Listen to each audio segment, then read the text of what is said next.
Hello, family. Welcome back. It's your girl, C. Saint. And Colette. This is another episode of Hey Cuz. Hey, cuz. And on today's episode, we are attacking colorism. Colors of the wind. So where do we start? So first of all, colorism. What is colorism? In your words. I'm not good at defining things. It's prejudice. It's prejudice within a race based on different shades of that race. So we are primarily talking about Black people. Because we're Black, and that's what we know. Of course, it does exist in other races as well, but it's everywhere.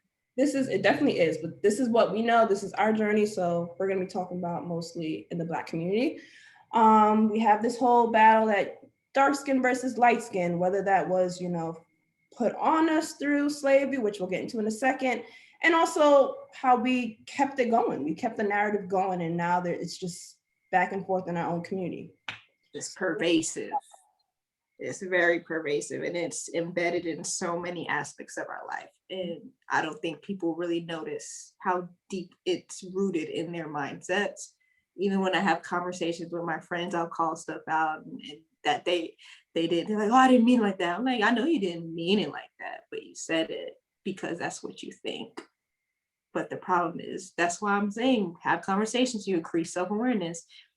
You need to check yourself because it came out of the mouth, out of the heart. The mouth speaks. You can only put out what's inside. And that's what I tell my friends all the time. Like, you need to be intentional with what you say. If you shake up a ginger ale bottle, the only thing that could come out is ginger ale. Coke is never going to come out of there unless you put Coke in there. So the fact that you said it means that you thought it or you think it is some conscious or whether it's conscious or subconscious is in there. So you need to check it. Mm-hmm. Check your mindset, check why do you think the things you think. So colorism is a global issue. Like, it's not just in the Black community. We're more familiar with how it impacts the Black community because, of course, we're Black, but it's everywhere. And just from watching, videos, I watch BuzzFeed India, BuzzFeed Aussie, Pero Like, and they're from people from all over the world. It is everywhere. And of course, it stems from colonization. European values of beauty were imposed on the world. If you turn on the TV or open a magazine and all you see is white faces, it's gonna do something to your culture. And that's all you see, and you're gonna associate things that are beautiful with things that appear, Eurocentric. And it's funny, like which we're going to talk about later in the cultural appropriation, white people in the argument always want to say, well, why do y'all straighten your hair? Why do you dye your hair blonde? It's like, we're not appropriating your culture. It's a culture that was imposed on the world. Mm-hmm. When you invade people's countries and pretty much aim a gun at their face and force them to submit to your powers, these are things that happen. So we'll come back to that, but I just wanted to say that there. And also referring back to the issue of the dehumanization and objectification of Black people and also colorism, we found this deplorable clip. If you want to play it for the people. I will play it. Y'all just listen.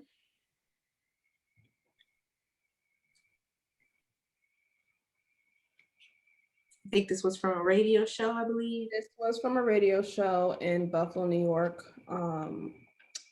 where the host compared the skin tone of Black women to that of toast and what he liked versus what he didn't like.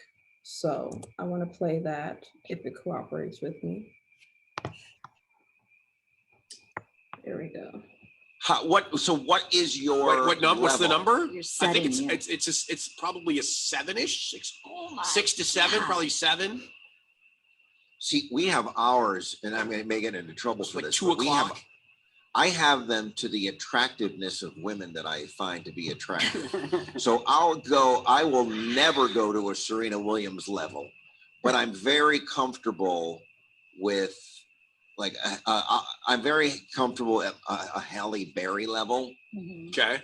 I need a little bit of mulatto still coming through. It can't be Not like, is Gail King not, that's not your realm? no, Gail King is not even on my toaster level.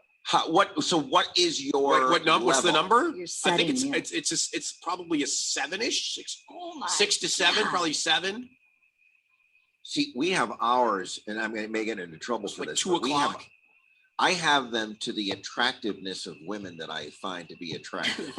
Is So it repeating itself? never go to a Serena Williams Yeah. level. Yeah. That was that clip. So the first part, and I better not hear an apology from this man. I don't want it. Because he knew what he was saying was wrong. Because he started off the statement by saying, I know I'm going to get in trouble for this. So you knew what you're saying was about to be nonsense. So first error, you knew you were about to say something wrong. Second error is you're dehumanizing Black people by comparing them to toast. And then it's colorism. And then it's also inaccurate. But I guess as a white person, you're rating a Black man. It's like he's so into being disrespectful that his disrespect doesn't even make sense. Mm-hmm. And how dare you come for our GOAT Serena Williams? How dare you? She is untouchable. But yeah, it was ridiculous. Between Serena Williams and Halle Berry and Gail King, their skin colors honestly and really truly aren't that far off from each other. So the whole thing was just, not that it matters, but it was just stupid. So these are the things. So what I'm trying to tell you, we're not making this stuff up. This is recent. We're not making this up. These mindsets exist. So we talked about how colorism is a global issue. It's everywhere. And I feel like, I don't know, maybe just because we're here in the US, it's worse. And you could talk about that if you like. Why do you think that is worse here? I think it's worse within our own community. I think it's worse here just because of our history with slavery. Go back to, slave days and the way they put, light-skinned slaves were more in the house, do more of the domestic tasks. Dark-skinned slaves were more outside. They were for the fields. Even in terms of, rape, the white desire. Why were there light-skinned slaves? I mean, Black people have the gene to where they can produce people of different colors. However, we do know in this instance why there were light-skinned slaves is because they were raped. They were raped. Who was the rapper? He said, I'm Black, whether I'm rich, I'm poor, I'm rich, I'm Black. Just because my skin's a little light means my ancestors was raped by somebody. I can't remember who said that, by somebody white. I quote that all the time. I don't remember whose lyrics of that, but yeah, that's the truth. Right. It is the truth. They were raped. And then if you go down that of course the skin tones will get lighter and lighter and lighter because now some masters were benevolent, so nice. So they would like to keep their children out of the field. Mm-hmm. So that's where you had that house slave, field slave mentality. And it definitely did stick. Of course. Because even when people were free, that mindset stuck. Right. And then you have the mindset of where Blackness is associated with something negative, lightness associated with something positive, because these people did have privileges because their dad was the master. Right. So that mindset carried, and so that whole idea of light skin privilege carried along into when people were free, and even when Black people were forming their own societies, skin color mattered. Mm-hmm. I've seen these in documentaries, and we have things such as the brown paper bag test, and that determines your level of beauty or desirability or whatever. So these are things that we need to talk about because they exist, and we need to undo these mindsets because they're dangerous. So it also leads into the stereotypes. You see it in movies, whether it's a movie by a Black producer or director or a white producer director. You always have the two friends, one's light skin, one's dark skin. The dark skin one's a little more tooty. The light skin one is a ditty. these stereotypes continue because every time somebody meets me, they think I'm bougie. And I don't think it's because I'm bougie. I don't think I'm bougie. Hi, yellow girl. I mean, it's just kind of ridiculous. Like, you can't predict someone's personality based off of the color of their skin. Just the whole concept of it is ludicrous. Complete. But yet here we are, 2021. You took the words, yet here we are. So I also want to talk about something weird that people may not have heard of. So you have colorism and also reverse colorism. So what I mean by this is, like, colorism is weird. Just like everything, it's kind of like there's two sides of the coin. So you have some people were taught that Black is beautiful, and some people were taught that Black is not desirable. So on one hand, you have where Black is not desirable, people, do things and manipulate their bodies to have more, Eurocentric features. They straighten their hair, lighten their skin, contacts, whatever. And on the other hand, in our culture, even the Caribbean, it exists where there's people who bleach their skin and there's people who they believe Black is beautiful. And in our family, Black of the berry is sweet of the juice. That was Black is beautiful in our family. Our Black features are appreciated. So there's also the other side. I'm not comparing them. I'm just stating that they exist. There are inferiority complexes associated with being light-skinned. So in my family, especially on my mother's side, I'm one of the more fair-skinned individuals. And y'all did used to make the light-skinned jokes. I'm not gonna call any names, but I got the light-skinned jokes. So it's just funny how there's both sides of the coin. And people, I call my brother-in-law light-skinned today. So it's just like, why? So it's like, on one hand, we have this self-hate where we want to, we're desiring to have these Eurocentric features. And then within our own community, it's like a revenge. I don't know where it came from. That's the only way I can rationalize it. Are we trying to get back at the light-skinned people for the privilege that they not earned, but they got because of the history of how they became light-skinned in the United States? Light-skinned people did have more privilege, back in the day, when people were first started to become free. So maybe it is kind of, the joke is like a revenge type thing. Like, we're gonna now say that in the scope of Blackness, it is less desirable to be light-skinned. It's associated, especially as a man, because that's the joke.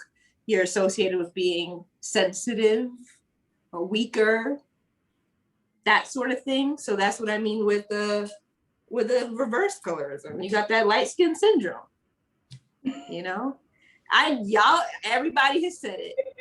Even look, I'm what's considered light skin, and I say it too. I'm guilty. We all make the jokes. So it's just fascinating that there's two sides to the coin as far as that's concerned. So, and also to also prove that colorism exists and the impact that colonization had on the world, the fact that colorism is everywhere is the fact that skin bleaching creams, and Jamaicans joke about that all the time. It's in our music. It's deep in the culture. Like, it is a huge running joke in West Indian culture, especially for Jamaicans. From what I've observed, talk about it more. Skin bleach cream is one of the most popular cosmetic products in the world. It actually, on a global level, makes up 1/2 of the entire cosmetics industry. So that's a lot. Out of, like, we're talking body wash, hair products, makeup. This one thing makes up an entire 50% of the industry. That is insane.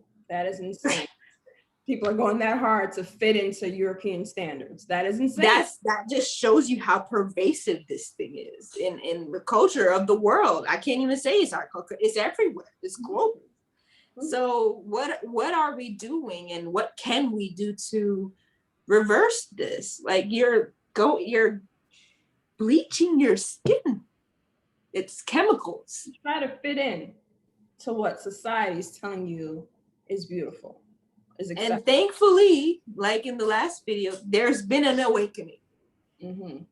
And I guess it happens every few decades, because there was an awakening back in the 60s and 70s where Black people, especially in the Black community, let their afros grow out and started with, wearing the African prints and dressing differently and not subscribing to what's normal presenting and what normal beauty standards are, what's professional. So that had a resurgence in the 60s, 70s. It died down. And it seems like it's making a comeback in the past few years again, which I'm excited about. And I'm not demonizing or putting down anyone who chooses to straighten their skin. Bleaching, I'm completely against, because it's toxic. But if you want to straighten your hair, because my hair, even before I got my dreads, my hair has been natural, and I did say dreads on purpose. My hair is natural, and that's neither here nor there. That's another it's a topic for another time, okay? But my hair's been natural for a long time. But even still, I straightened my hair because ain't nobody got time. Like it wasn't because I thought it was cuter. It's just easier to manage. So it's like, I don't want people also to get confused that every time you see a Black person with straight hair, we're trying to emulate. No, we're not. It's just easier. That's it. So don't get it twisted. It's not self-hate. Just because a girl has weave is not self-hate. It's easy. Just like I just prefer braids when my hair was straight. I just prefer braids. But some girls prefer weave. It's a protective style. It's easy. It's not mean that we're trying to look like a different culture. It's functional reasons behind it. So, yeah. So what do you think about this, I guess, kind of awakening? Or do you think that we are getting to a good place with it? Are we far enough? Do we think that we're going to be reversing the impacts of colorism and the whole, Eurocentric ideas of beauty? Is that going away soon? What do you think? I'm happy about the awakening. I want to see more from it. Growing up, I don't remember seeing a lot of dark-skinned faces on the TV and the magazines or anything. No. Naomi Campbell. All I had. That was it. That was it. I mean, in our growing up, we grew up in the 90s, she was it. And that was it. That was it. And now we have a lot more of it. We have a lot more people. Naomi and Tyra, and that was another light skin, dark skin war. Oh yes, it was. That's what we had. Against each other. That's what we had. Absolutely. So now, we have this whole Black girl magic thing going on and this Black boy joy going on. And now it's like more of it. And I feel like it's even the toys. You look at toys growing up. Do you remember Barbie dolls? There was the one Black one, and the other one was racially ambiguous. Mm-hmm. And that's the one that I picked because she looked like me. Who knows what race she was? What was it, Teresa? I think so. And the Black one was Christy, right? Yeah. Was that her name? Yeah. Yeah. So even coming down to that, like, American Girl and all the toys that we played with as kids, trying to find one that looked like me was very difficult. Yeah. And I can say my mother did a great job of making sure that if anyone was buying me any of those toys, she did a screen of, okay, you're gonna buy a Barbie doll, you gotta know that even though she doesn't look like you, you are beautiful. And if you don't know that, you don't need to be playing with this Barbie doll. Mm-hmm. So, yeah. Thank you, Mother. But definitely I want to see more of it, because now that, we have this whole natural movement going back into play now. And like you said, it's not necessarily if you're going natural, it's, I want nothing to do with, European standards and all that. And vice versa. If you are perming your hair, wearing weaves and all that, doesn't mean that I'm trying to be like the European standard of beauty, but you do have to do a self-reflection. Okay, why am I doing this? I know I grew up with my hair permed. I did not go natural transition until 2014. And it was just easier for my mom to handle. A lot of hair was thick. And she was like, we're gonna perm this because I can't figure this out with you on a daily basis. But I also remember being accepted more because my hair was straight. Mhm. Easy to manage, in school Yeah. and class. But it's like it's so embedded that when you, I guess I'll ask, how did you feel when you decided to make that transition? And I'll tell you about my story when you're Okay. done. So I decided to make that transition because I was sick and tired of being compared to, okay, your hair's beautiful when it's straightened down like that. And I got that in my family as well. Oh, we'll go there. You know, That Shame the devil and tell the truth. Hair is really, but overall, hair, I don't know if it's just Caribbean community or if it's a Black community, hair is a big deal. it is. It is. Picture day and all, I remember. It is a big deal. Picture taken, we got to straighten your hair. We got to, put perm in it. We got to, make sure everything is tucked and neat and nice. And that whole process sometimes was just a mess. It wasn't always fun. It was a mess. Yeah. And I remember, just wanting to just wear my hair. I remember wanting to go in the pool and just get my hair wet. And it, couldn't do that because you got a perm. You don't want to mess that up. I just wanted to live life. So I decided to transition and go natural with it because I wanted to enjoy my life. I wanted to walk out if it was raining. I did not want to be frantic and scared of, oh my gosh, I need an umbrella. I need to cover my hair because I can't ruin my perm. Mm-hmm. Those are things that people don't think. It's simple things that people don't think about. And it's funny because there's a stereotype that Black people can't swim and people think it's because we're afraid of the water. No, chances are, especially for a woman, it's because it's directly correlated to her hair. Mm-hmm. That is why a lot of girls I know, that's exactly why they don't know how to swim. Because they didn't want to get their hair wet. I was told you can't go in the pool, you just got your hair done. Yep. Could not go in the pool, just got my hair done. Yep. And even as a young adult, I had that problem. It's ridiculous. Like I had a friend throw me in a pool after I got my hair straightened and I was furious. Furious. Because the work you have to do to get that back, to not have to stress about, a daily basis of worrying how to maintain it, it's a lot of work, it's a lot of hours, a lot of money. It's stressful. I did not want to have to deal with that stress. So that's why I changed. Also, growing up hearing, oh, your hair looks so beautiful when you wear it out, when you wear it straight. I started to go, okay, there's a problem with the fact your whole beauty is tied to your hair. So whether or not my hair is straight, like God made me, and when I came out, it was not like that. And he doesn't make any mistakes. So I'm going to go back to the way he designed me because that is what I see as beautiful when I look in the mirror. Now, do I straighten my hair from time to time? Absolutely. I'm not against it. But for the most part, I love the way it comes out of my head, the way it is. And just maintaining that, whether that's braids, whether that's twist outs, whether I'm wearing my afro, whatever the case may be, that is how I like my hair. And that is how I see myself. And that is how I view my beauty. Self-love. Hear that, family? No, stop. And you know what, fam? You can come in here too. We can have a conversation. That it is the complex surrounding hair in the Black community is serious, and it can be very damaging to a little girl. And that's the funny thing is like, why do y'all always have to point out Black girl magic? Why can't it just be girl magic? It has to be Black girl magic because representation matters. It matters because the fact is, I can't treat my hair the way it grew out of my head. Representation matters because it affects all aspects of life. It affects the cosmetic industry. How many years, like all these new products are just now coming out specifically for Black hair. So it's like, even if I did grow my hair naturally, there were no products to put, like Shea Moisture didn't exist to my knowledge in the 90s. Like, not a lot of these products are fairly new.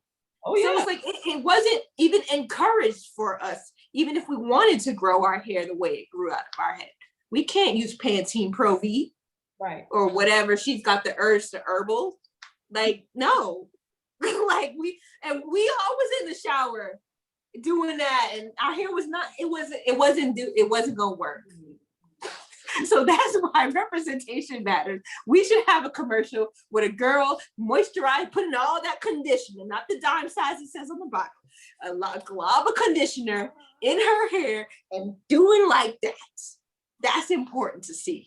Mhm. Because the compass with the hair is so deep that it was almost anxiety provoking. Like when my perm was getting stale, or even after the perm, when my press out, I was scared to go to the gym. I didn't want to sweat it out. Like even like I had a joke that I always tell people I'm allergic to scissors, because it's not just the quality of your hair, it's the length of your hair.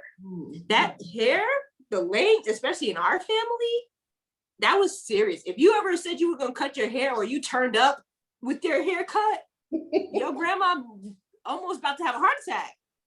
Like, it's deep. And that's why when I made my transition, like, I always loved locks. I always thought they were beautiful. I've always been obsessed with them for some reason. And I always said I was gonna lock my hair. It took me forever to do it. But also when I did it, I was hesitant because I knew what it was gonna look like. And when I did it, it was highly traumatic. And everybody's like, it's just hair, it's just hair. And I'm like, no, not when you grow up in my family. It's never just hair. Like, my hair has never been that short since I came out the womb. It was very traumatic. I refused to leave the house. I wish I could have quit my job and hid in my house for 6 months. Like, I was plotting. I swear you, I was not going to leave the house. It was very traumatic for me to see my hair that short. I don't even think I posted any pictures. I mean, even if I did, I probably deleted them. There's a lot of people who have no clue what I look like that first day I got my locks done. It's for a reason. Like, that was serious. I love them now. And it's great because I get to get up. Don't have to, I can just, that's time. So much time taken off. Like, I can just roll out of bed, do like this, put on my uniform, go to work. Like, you don't even understand how much of a weight that lifted off of my shoulders. And even I got judged by family. Like, they turned up their nose and skinned up their face. Like, you got locks, and why did you do that? And you looks like you have no hair. I got it. Trust me, I got it from my own family. Mm-hmm. And this is your culture. You should be proud. Like, like, this is what I'm saying. It's so ridiculous. No. And it's like, I am embracing my own culture, because that is partially why, like, majority of why I did it, is because I'm trying to honor my culture, because that's where I learned about it from. And it was always important to me, and locks have always been significant to me. And so that's largely why I did it. So yeah, it was crazy when I first got my locks. And even to this day, it's hard to get a compliment. And I only get a compliment, not only, but it more likely get a compliment when it's freshly done, or when it looks a certain way, when it's full and down, when I take these twists out and it's all full and curly. Oh my God, it look on me. But you was hating, you wasn't with me when I was shooting in the gym. You know what I'm saying? You was hating on me on day one. Keep that same energy. Don't keep that energy. It is important to be positive, but be authentic with your positivity. You shouldn't tell someone their hair, it shouldn't be conditional. Beauty should not be conditional. Everyone is beautiful in their own way. And and we should allow people to embrace their whatever it is that they believe makes them beautiful. It's just kind of ridiculous to condemn certain things, especially in your own culture. It's like, why are you putting down someone who looks like you? Right. Kind of crazy. Like, you have to deal with it, in the workplace, in society, from other races, but it hits home when it comes from your own race. Didn't have to deal with it in your house. Your own family. Yeah, like that. Loving yourself first. Because like I said, it's always two sides to the coin, because on one hand, it's like Black is beautiful. Yes, but then, like, I don't know if your mom pinched your nose ever. Pinched my nose? Like, do this. Oh. It's supposed to straighten your nose out, which it doesn't. That? I have seen it done. Have I experienced it? Yes. But it's things like that. So you can't preach one message and then you do something else that's contradictory to it, especially as a young girl. Like, it's hard to be a girl. It's stuff coming at you from all ends, especially as far as image is concerned. That starts young. You need to tell your little girls that they're beautiful, no matter what. When they come from outside and their hair is all, that's beautiful to me. I love when I'm able to just like, I love locks. I love having my dreads, especially when I'm at a party. I feel free. I can shake my hair. I love it. When my hair was straight, I was always worried about, well, I can't even dance. I can't even enjoy myself. Yeah. Because I just paid all this money to have my hair straightened and I don't want to sweat it out. Like you said, you just want to live your life. Like I've never felt so free. And also tying into appropriation and why people are so sensitive about certain things, like, you know, it's sensitive and it's sacred because when I go to work, I have to worry about if I'm gonna get a job because I'm presenting with the way that my hair grows out of my head. That is why we're so serious about certain things. Like, yeah, you can wear cornrows if you want. My problem is, in 2021, it is still an issue. There are people having lawsuits about being able to wear their hair the way it grows out of their head, about being to style their hair in a way that makes sense to protect the quality of their hair. We do cornrows because it protects our hair. It keeps our hair intact. It helps it to grow from not manipulating it too much. That is why we do cornrows. But people want to do cornrows because it's cute. The Kim K and the Kylie Jenner. No, you can't take accountability for something that we get penalized for. Right. That's the problem. Right. And even people, when I got my hair, my dreads done, they're like, oh, you sure about that? Yeah, I'm sure. Because I wish you would say something about my hair. I know when I show up to work. I know that's right. I wish you would. I wish you would. My coworkers know. Shout out. I love to flip my hair. I wish you would. I wish you would. Okay? Like, please. I purposely wear my hair. I do a twist out and I unravel it. You're gonna get used to these kinks and curls and coils. Interview, I wear my hair like that on purpose. Because you're not gonna hire me thinking this is what you're gonna see every day. Something else. I want you to know exactly what you're getting up front. This is how I'm looking here. It shouldn't be a problem though. Like, why is this still a problem? Like, I question the fact whether I'm gonna get dreads in my hair, and like, man, is this gonna prevent me from getting a job? And I've had people tell me that, like, you should think about this. If that's gonna prevent me from getting that, I don't want that job. Exactly.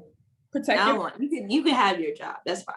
Like, it's just ridiculous that we should be having to petition to wear our hair the way that it naturally comes out of our head, or the way that it's healthiest. This is the healthiest that my hair's been for the most part. Why should I be punished for that? Why does something like hair make you uncomfortable? Those are questions that need to be asked. That's ridiculous. What does hair mean? Like, it's just like judging somebody's personality based off their skin color. You judging somebody based off their hair? Right. That is ridiculous. It is like literally one of the least important aspects of a person. It is the least important aspect of the human body. If you want to bring it basic, like, it's hair. It's not even living, breathing cells. Like, it's not important. Hair does serve a function, but without it, you're not going to die. It is not important. So we place so much emphasis on things that do not matter. And it is ridiculous. Like you said, in the same breath, they'll turn around and do the same exact styles, and the media will eat it up and say how beautiful it is. They'll even give it a whole nother name. And that's my problem. And that will always be my issue with appropriation. Until it is appreciated, it will always be appropriation to me. I agree. Until I can show up anywhere and not have to worry about what somebody's gonna think of me because of my hair, it will always be a problem for me. I agree. And that's on you. If you want to wear cornrows so bad, help us fix this problem. Stop policing the hair. What else do I need to say about. I don't know what else to say about that. That's Like, all there is to say about it. That's let's tackle these issues. Like it's crazy. Like I just don't understand. It's like on one hand, you pick and choose things you want to steal from a culture. I don't know why we get on this topic, but it's fine. But it's like we're getting punished for these things. You're judging me. I remember somebody was like, when I think it was after Trayvon Martin, and somebody, I think maybe it was a comment. They're like, well, maybe you shouldn't wear a hoodie then. A hoodie? Yeah. I can't. I'm anemic.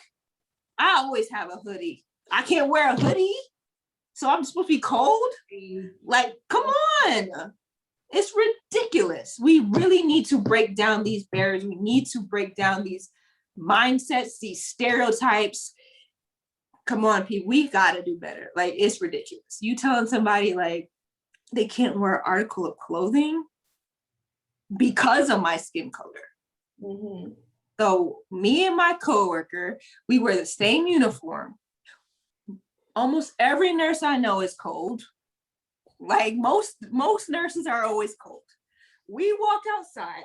I got a blue uniform. She got a blue uniform. I got a hoodie. She got a hoodie. But it's a problem. Why? But you want to say racism doesn't exist. This is the only difference. This is the only difference.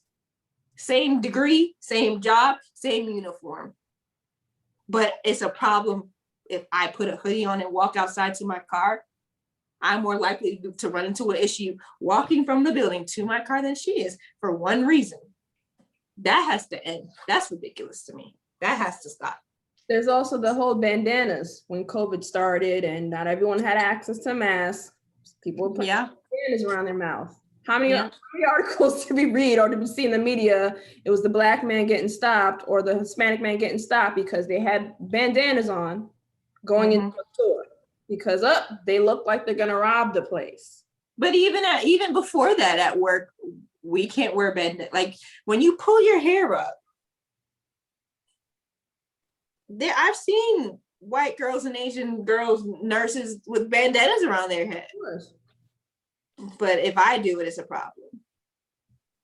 And even I'm taking it a step further because I'm not going to wear a blue one or a red one or a black one or a yellow one. Like I'm taking it that far. They don't give a damn because they don't have to. Right. And they probably don't even know the significance of it. Right. But I know I'm not going to go. Even my uniform is blue.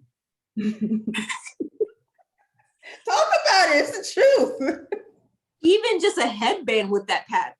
Right. Because like half the time my hair is up. My hair is, when it was straight, it's soft. It frizzes easily. That's just my hair. So I always need a headband.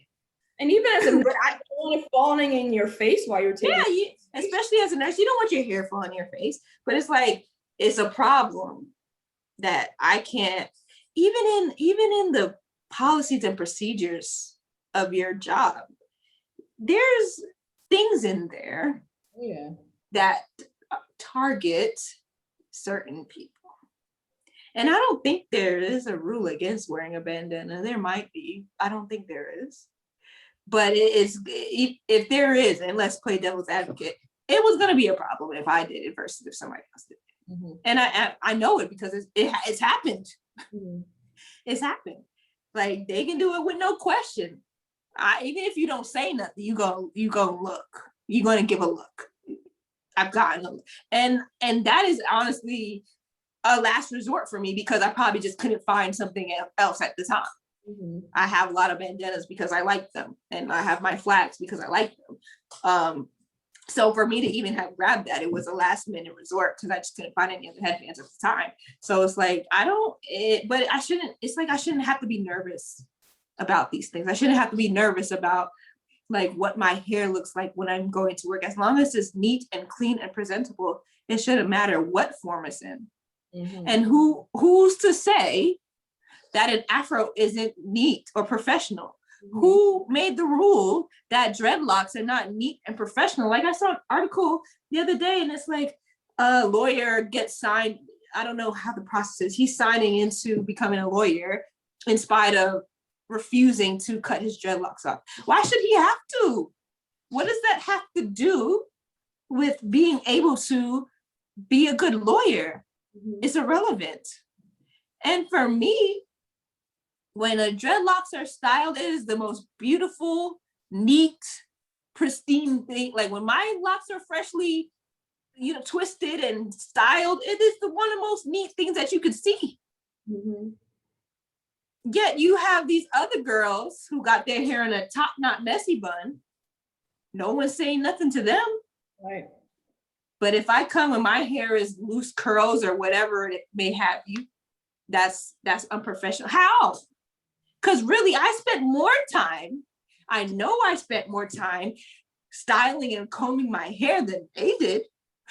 And I am speaking from my point of view as a nurse, because nursing can get a little casual with the appearance. We wear scrubs.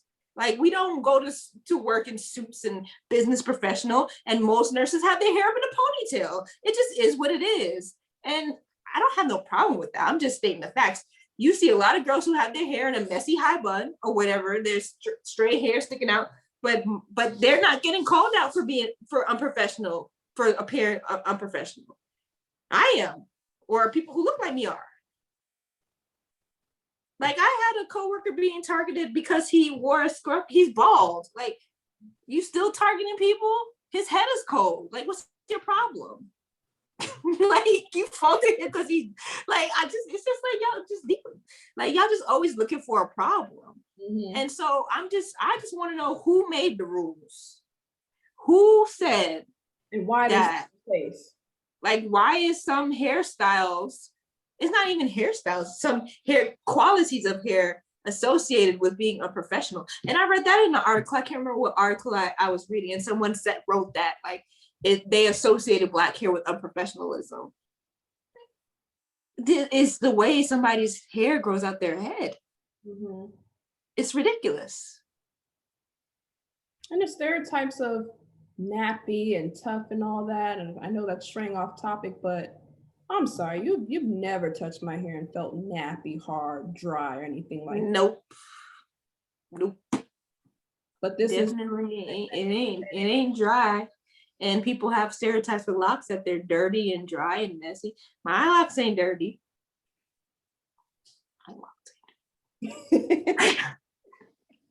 My hair's not smelly. People actually always tell me I smell good. I know I smell good. But it's just right. But my hair is unprofessional. Even when I used to wear my Senegalese twists, it's like, be careful, they can't be too long. There's nurses who got naturally long hair. You ain't saying nothing about their hair. What does it matter? It's just ridiculous. Like that whole mindset needs to go. Like there's no law stating that these things are unprofessional. This is stuff that people made up, and it's based in racism. So that's why these things need to go. These stereotypes and these hindrances, they need to be broken. They need to be gotten rid of. Because I know a lot, like we said before, a lot of people don't like to speak up, but Candace gonna do it. Candace gonna show up to work. But my thing is like, you're not gonna tell me my hair is messy, because that's not how I roll. Right. Like, I like to be presentable. So if you just judge me based off the quality and the style of my hair, that's a problem, and that's on you. And, and that's something that's gonna be taken up with the appropriate people. The mindsets need to change. Have you ever been told at a job that, oh, you need to change that hairstyle, even in a subtle way?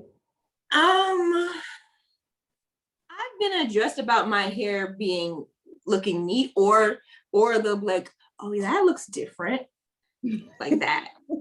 You get that? Okay. But it's nice. So when you said that's different, it is different. You're right. But when you cover it up with that's nice, that means you thought something was wrong with it. Right. Like when I first started wearing my hair curly, because like I said, my hair had been natural for years. I was just too lazy to do it myself. I mean, I'm lazy. So I always got it straightened. But every now and then I would do a wash and go or a twist out, whatever. And that's different. You get, okay, I didn't realize it was you. I didn't know your hair could do that. you're light skinned. You know, that whole thing. I feel like they all lump together. And I think they all lump together. And then you could also talk about like the impact it has on children and people wanting to have children. Because and that's globally as well, because it's heavy in the what's the PC term these days, the Latin American community. Colorism is heavy in that community, and I know a lot of them don't like to address it, but I've seen a lot of videos about that too. And I just watched one the other day, and they were talking about colorism, and it was para-like, and they photoshopped their faces to look like the beauty standard of their country. So each person did that, and one of the guys, the host of the show, he was like, yeah, in my family, they said, you need to fix the race. Like there's a quote, fix the race, like marry someone light skinned so your children will have better features. And that stereotype is in the Black community too. We see it, that nonsense. And that's why I want a day outside my race so my daughter can have curly hair and blah, blah, blah. Well, guess what? There's no guarantee, because like I said before, Black people got the gene, they can produce, there's Black people in Africa with blonde, curly hair and blue eyes. So it's hit or miss. You can have a child with whoever you want, and you can't control what they look like. So the fact that you're going into having something as precious as having a child with that kind of mindset is sick to me. It is a sickness. Like all these thoughts, it's just sick. And it's just like the fact that you're going into it before that child is even born, there's a burden on them to live up to a beauty standard that you have in your mind that's formed from toxic mindsets and toxic systems in society. It's ridiculous. And I think it needs to end. And anytime I see a kid, doesn't matter what they look like, Black, white, Asian, Indian, I tell them that they're beautiful because it's true. They're beautiful as they are. If they came in from outside and their hair look crazy, I'm gonna tell them they look beautiful. Because that's beautiful. It's too much pressure. I was talking to my brother about that this morning. It's too much pressure to be perfect all the time. And a kid shouldn't have to worry about that. You should be a kid. No, I think it's the most beautiful thing to see a little girl outside playing and her hair is all over the place. Because that was my dream. I honestly feel so happy when my hair is a hot mess. It makes me feel good. It's weird, but it makes me feel so good when I can just roll out of bed and when I don't comb my hair. I feel so happy because I feel like the child inside of me always wanted that. Like I wanted to just be able to play outside and have my hair frizz out and not immediately inside the house, like brush your hair. I just came from play outside, chill out. And I'm not going nowhere. What's the problem? But you're so obsessed that as soon as I step in the house, you try to brush my hair. Where are we going? Who's here? Nobody. What's your problem? Yep. So she be the one with the crazy hair. Don't care. Okay? Who I be. That's how I feel. So this colorism stuff, got to go. This hair obsession stuff, got to go. Black is beautiful. White is beautiful. Asian is beautiful. Indian is beautiful. Middle Eastern is beautiful. African is beautiful. Whatever you from and wherever you're from and whoever you are, whatever you look like, it's beautiful. You are beautiful. And it's just like, it's not even just obsession with Eurocentric, and it's just, I think it's worse now because of social media. People care way too much about appearances. And that is a heavy burden to bear. And I know that speaking from experience. Caring too much about what people think of you, you just can't breathe. Of identity as well, you know, that it's a loss of identity. You know, if you know who you are and you're proud of who you are, doesn't matter what's being said out there, that can roll off of your back. You shouldn't find your identity in the quest for perfection. You should find your identity in being your best self and your most beautiful self, whatever that means. That's where you need to find your identity from. Doesn't matter what everybody else thinks. I don't care what people think about me having dreads. I love them. There's nothing that you can tell me that's gonna make me want to cut them off or comb them out. Like I almost have a heart attack every time I see somebody who had dreads and they cut them off. Like my heart stops. That's how I'm like, oh my God, like why would you do that? Because my cousin had locks down his back and he showed up out the blue and they were gone. And I really had a heart attack. I stopped mid-sentence. So there's no way. Even before my locks, like you were just not gonna tell me You could complain about my hair all you want. It's not gonna make me feel no type of way. When I had my twist outs and all that stuff, when I had my braids and I got them all sorts of colors, and that's another issue with the color. Like, why can't I color my hair? Whew, I still got the recordings from when I colored my hair and how my family sounded off on that. Not even just family, but at work. And there is policies about hair color, but it's like you got to tiptoe on that one, because how can you enforce that? There's a lot of people that color their hair a different color than what comes out of their hair naturally. And what? So either you're gonna ban hair dye completely, or you got it's all or nothing. You got to be careful with those policies. And then sometimes they were like, oh, you can only dye your hair color that's natural in nature. Sometimes there's a lot of colors in nature. I'm like, it's just crazy. Because when I used to get my hair twisted, I would often get like burgundy in mine. And, some people would say some stuff. And I'm like, I can name you 5 girls upstairs who got brighter red colors than mine. So if you tell me to take mine out, we're going to walk upstairs and you're going to tell all of them to recolor their hair. Don't mind, but you're going to be even across the board. I don't believe in discrimination. And you do see that with even hair color. Like, why is it I can't color my hair, but she can color her hair? Right. So, and even if you don't want to say it's racism, it's going to be racism or it's going to be ageism. Because a lot of people color their hair to cover their grays. So I'm like, so it's allowable for her to color her hair and I can't? That's ageism. So either way, you're wrong. It's gonna be a problem. We go we go into human resources, and you gonna have an issue. If you're not gonna pull one over me, that's all I'm saying. I hear that. Candace, make it fair. Make it fair. Make it fair. That's the only way we're gonna get rid of all these stupid stereotypes. And these stereotypes just place limits on people. Like you said, we feel like we're suffocated. Like we can't be a certain way because I'm gonna feed into a stereotype. Right. It's just kind of ridiculous. Like guys, they feel like they can't be sensitive because they're gonna be called light skinned. Girls can't get upset because they're gonna be the angry Black woman. It's tiring. It's exhausting. It's ridiculous. It kills people's self-esteem. It's pointless, and we need to stop. It's very pointless. It's very harmful, and that's colorism, folks. we went way off the beaten path than I thought we were, but it's all important. I feel like I didn't expect to go into the hair conversation, but they kind of go hand in hand. They do. So there's that. Again, everything in peace and love. We love you. We just got to talk about these things. So hopefully you learn something about it, and you'll just take time to think about what are your thoughts about when you see other people, or what are thoughts about when you look at yourself. Exactly. That's the most important part. I want everyone to think positively about themselves when they wake up in the morning till the time they go to bed. No matter what time it is, what activity you just finished doing, like it shouldn't matter. I just think it's the obsession with perfection. That's another part of it. It's not necessarily all rooted in racism. It's just such an obsession with perfection. Like I said, when we would go out to play and they come out like, oh my God, your hair's a mess. I was playing. Like, what you want me to look like? It's just ridiculous. It's so obsessed with perfection that you can't even just live. Like you worried about doing certain activities. Like, what am I going to look like when I go to work? My hair isn't fresh. It's too much.